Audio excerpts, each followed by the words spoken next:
Ladies and gentlemen, welcome back to the True Life Podcast. I hope you're having a beautiful day. I hope the birds are singing.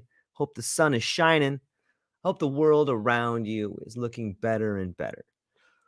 I apologize today. We had a great guest lined up, but it appears there is some scheduling errors. However, I did want to take a few minutes just to tell you about the book that this gentleman had wrote. His name is Norman McCall, and the book is called Take Charge: The Skills That Drive Professional Success. And so I know that most of us have read the books. I know that most of us have listened to coaches. I know that most of us have taken the time to find ways to make ourselves better.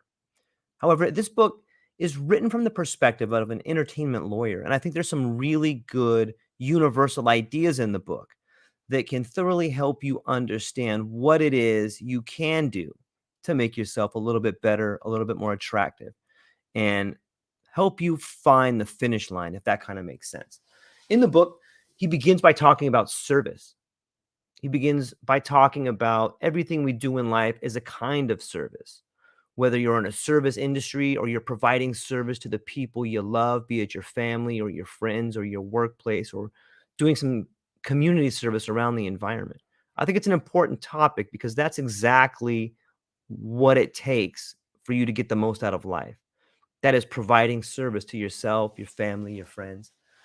He has some really interesting stories that he talks about, mainly about the world of law and what it's like to go to law school and what it's like when you come out of law school, and maybe some of the misconceptions one might have when they do come out of law school. So I recommend the book, Take Charge. I found one particular section in the beginning to be really helpful to me, and it was called The Interview. And I'm going to have him back on when he gets some time. And I really think people could do a great service to themselves by understanding the idea of an interview. Because think about it. If you go on a date, if you meet a friend, it's all an interview, right? I know, especially in today's environment, people are going out and switching jobs and trying to find a place to work that provides them with the environment they like, with the amount of money they like. And how do you bridge that gap? How do you, in fact, get the people interviewing you to see you the way you know you can be? I know it's a mouthful of words.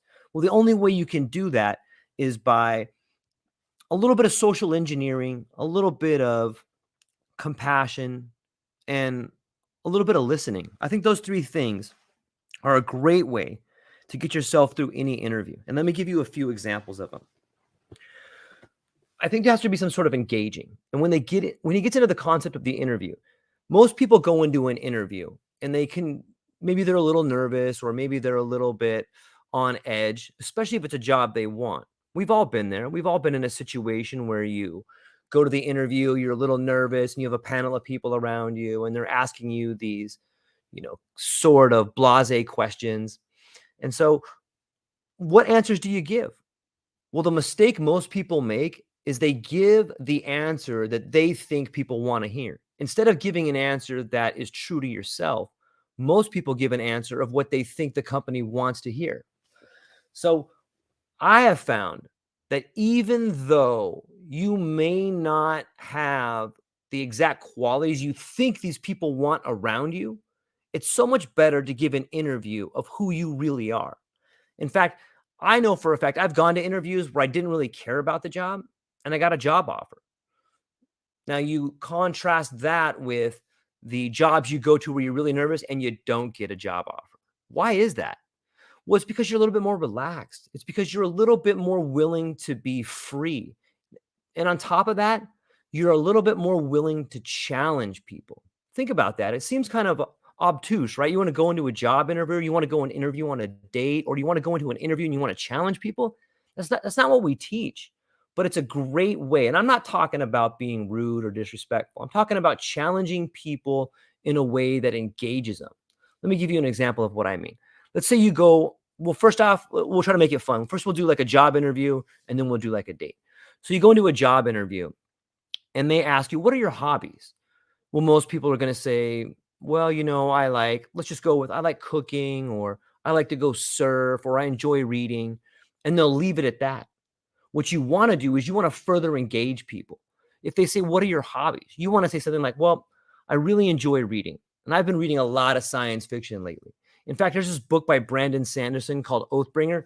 And the guy builds this incredible world of all these imaginary characters. But what I really like about it is when he gets into the world building and the story he's telling about the main character has to fight evil, it kind of reminds me of my life. In fact, it reminds me almost of me, and it allows me to escape into this guy's world. And it's not just an imaginary world, it like parallels the world I'm in. So once you break down to the people, you can begin telling them a story that engages them.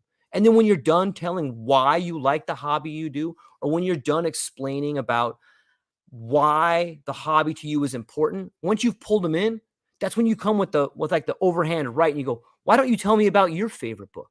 Why don't you tell me about what you read?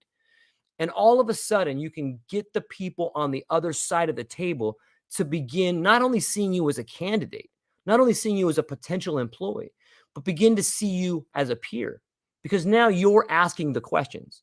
Remember when you were little and you would watch cartoons and it was always the guys like, I'll ask the questions around here. Well, it's true. Whoever's asking the questions seems to be like the person in charge.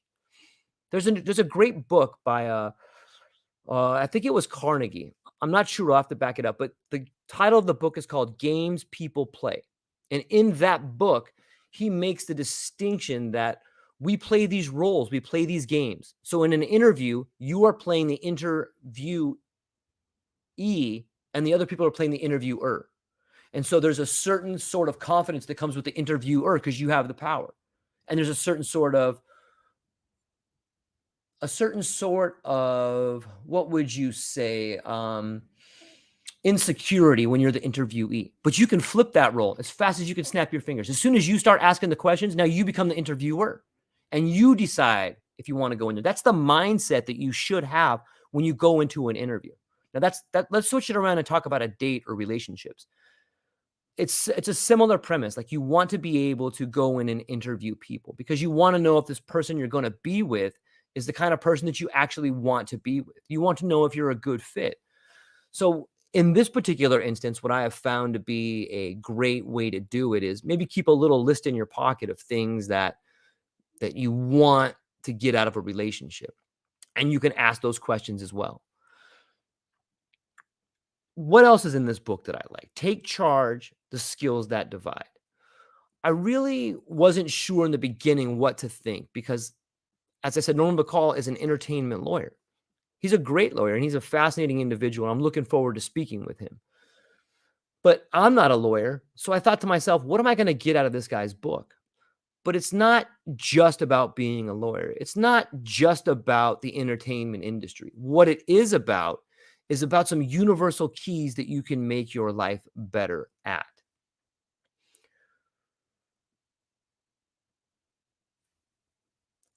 Another section that I really liked is learning what works for you.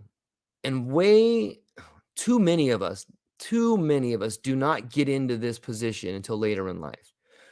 I think it was the great Greek tragedies that taught us to know thyself. Only once you know thyself can you begin to thoroughly understand the environment in which you work. And that is sort of a foundation that he uses in the learning what works for you. But here's a question for everybody out there. What works for you? How do you find out what works for you? Well, the only way to do that is by making mistakes. And I want people to understand that learning what works for you comes from making the most mistakes. So don't get down on yourself. Don't get bummed out. Don't quit when everything around you seems to be crumbling, because what you're really doing is building a foundation for what works for you. Because the only way you find out what works for you is by finding out what doesn't work for you. Too many people get caught up right there. Too many people find themselves in a crumbling environment and they go, you know what, I can't do it. Too many people give up right on the 5-yard line instead of maybe calling an audible and running into the touchdown. Too many people don't find out what works for them and are fine doing the minimum, or they find themselves living like a mediocre job or not getting to the goal line. That's another great chapter that he has in his book. Another chapter that we're going to talk about later will be writing skills. Have you ever thought about what you write about is what you think about? Have you ever thought to yourself, wow, It's so strange. After I sit down and write out my thoughts in my journal, I begin understanding my thoughts more clearly. This is something that I would recommend for everybody to do, whether it's writing about your kid at school, your life, your dreams, your hopes, your relationships, cleaning your house, cleaning your car, cleaning the yard. Who knows what you want to write about? But the fact is, if you begin writing about it, you begin thinking about it in a different way. I've always found that when I start writing things out, it's almost as if I'm giving my body is giving permission to my mind to have clarity. And I know that sounds kind of strange, but we're all connected, right? Our body is connected to our minds, our thoughts is connected to our feelings. And so when you write stuff down, now some people can type on a computer, but I recommend keeping a journal and actually writing stuff down. There's all kinds of different ideas and papers out there that talk about the way in which we're wired. And one of the things I think is beautiful is that, your right hand side is connected to your left part of your brain. Your left hand is connected to your right hand side of your brain. So you may want to practice writing stuff with your left hand.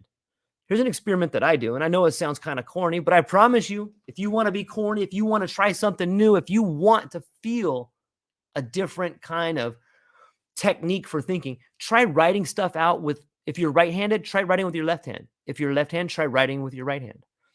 I think you'll get a different perspective on the way you think.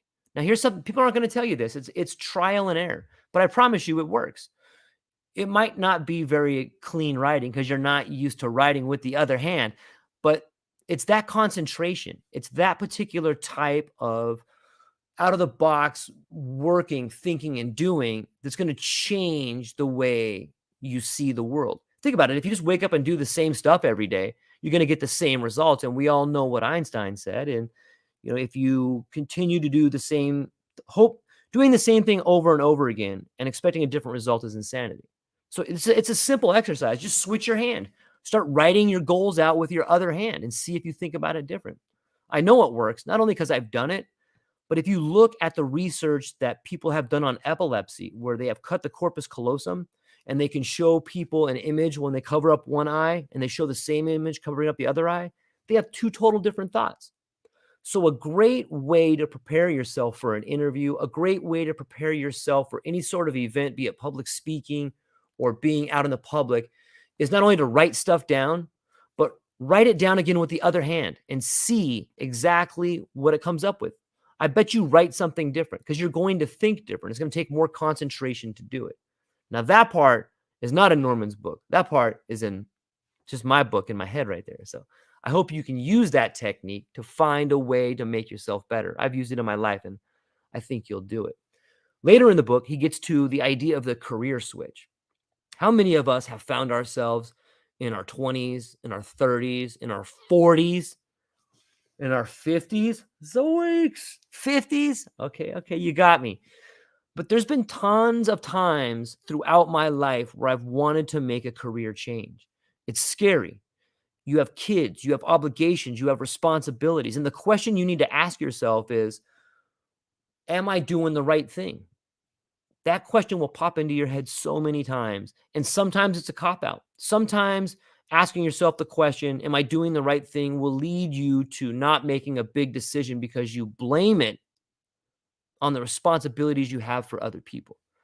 It's a slippery slope, and only you can thoroughly understand if it's the right decision for you. And that's why you write it down. That's why you think about it. That's why you have mentors. That's why you reach out to your friends.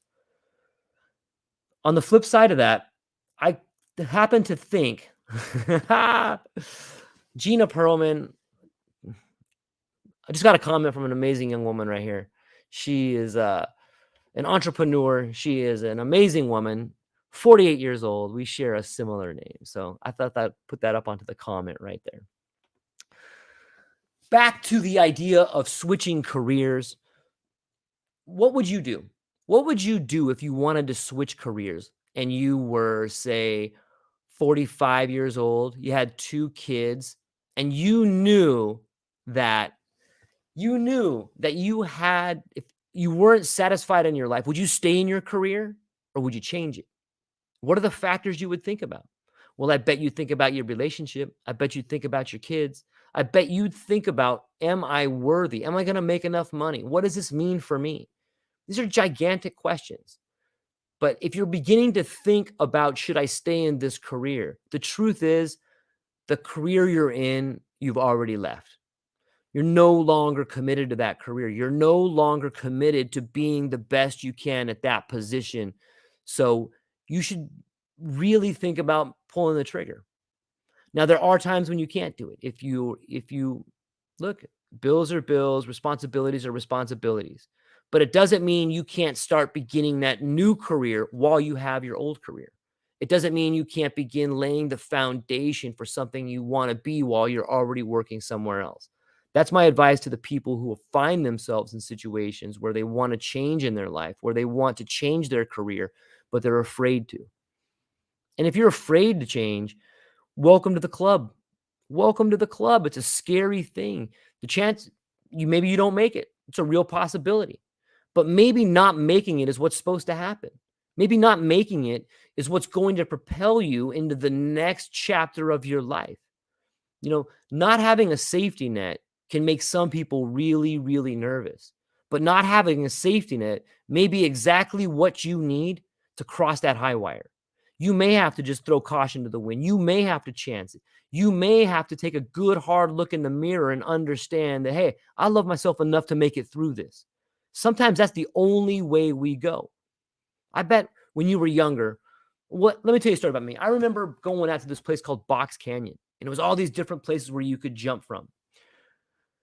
And I remember thinking, wow, it's really high up here.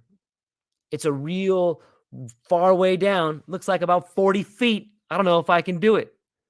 I watched my friend do it. I'm like, oh, he did it. And then I still stayed there. I was kind of paralyzed in fear. And then I watched somebody else do it. And finally, I got up to the edge, and my friend walked up, and he says, if you don't go, I'm going to push you. And I looked back at him, and he pushed me. And I fell down, but I made I made myself small. But that's what it takes. It takes that push. And it doesn't have to be a physical push. It can be a push in which someone compassionately pushes you. It could be someone like, hey, you know what? I believe in you. And in fact, if you don't leave, that this other job's going to kill you. If you don't leave, this is where you're going to end up. If you don't leave, you're going to be bitter. If you don't leave, then this is what you're going to be forever. And I think that's scarier. I think understanding that this is all you're going to be forever if you stay is worse than not taking a chance. Because ultimately, what is a chance? Think about chance in the positive way. You have a chance. Some people don't have any chances. So if you find yourself in a position to take a chance, if you find yourself in a position where you can make a difference, if you find yourself questioning who you are, that's the world telling you to take a chance. Just jump. You can do it. Tons of people have done it before you. Tons of people will do it after you. Do you want to be the person that says, oh, I thought about it, but I couldn't do it? That's the kind of rhetoric that you think back on your life and that bothers you when you're 85 years old in your rocking chair. You want to be the person that's 85 in your rocking chair, maybe smoking a cigar with a little bit of Jack Daniels and telling the kids, like, look, you just do it. You just do it. You believe in yourself, you take aim, and then you take your shot. Because you have just as much chance, you have just as good a shot as everybody else. And think about what kind of character that builds. Think about the story you'll have at the end of the day. Think about the story that you can tell to everybody else. In fact, this is a good strategy to help you do the things you need to do. Don't focus on what's going to happen immediately. Think about how good you're going to feel once you figure things out. Think about how good it's going to feel when you've quit that place that you're at and now you found yourself at the top of the next mountain. Think about how good it's going to be when the people around you that doubted you come to you and say, you know what, I was wrong. You could do it. And I feel like a dummy for telling you couldn't. Think about the people you'll inspire around you. If you have kids, your kids will never reach their full potential until you reach your full potential. So instead of looking at it and being like, I can't do this because I have kids, think about it this way. I have to do this because I have kids. I have to do this because I have a wife. I have to do this because I care about my relationship. I have to do this because I believe that I am good enough and I believe the world needs it. I know what you're saying. The world needs it, George, you egomaniac. Yeah, the world needs it. You need it. The people around you need it. If you have an idea that comes into your head, if you have an idea that begins to grow, I believe that that is the world. That is a force bigger than you know talking to you. That's you in communion with the planet. There's a plan for you, and you know it. The plan for you is that which you begin thinking about. The more you think about it, the more, when you talk about it, it's a dream. When you envision it, it's possible. But when you schedule it, that's when it really becomes real. That's when you start taking the first steps towards making the dream come true. And so I want to tell every one of you listening to this, thank you. I got a great interview coming up with Norman Bacall. Like I said, there was some scheduling conflicts. So this is me kind of filling a little bit of time right here. I want to say hello to the beautiful Marnie Goldman, the beautiful Gina Perlman. I'm so stoked for you ladies on your adventures. And I'll be reaching out to both of you. I've recently spoken to Marnie, who has a great book out. Gina Perlman, you should definitely be coming on my podcast because you are an amazing woman that I've known for a long time. And we do have the same birthdays and we are both great people. So I'll be reaching out to you too, love. I hope everyone out there has a fantastic day. I hope the birds are singing. I hope you decide to take a chance if a chance presents itself. And I hope that everyone in your life loves you. So we got for today, ladies and gentlemen, aloha.